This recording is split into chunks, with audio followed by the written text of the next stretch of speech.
अस्सलाम वालेकुम।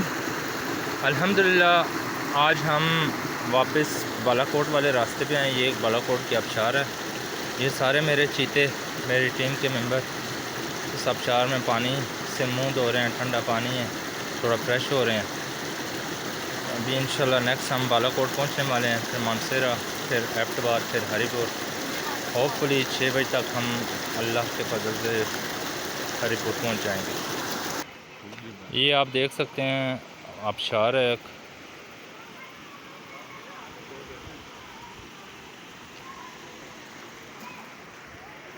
वापसी का रूट है हमारा, तो ये रास्ते में पड़ती है कागान और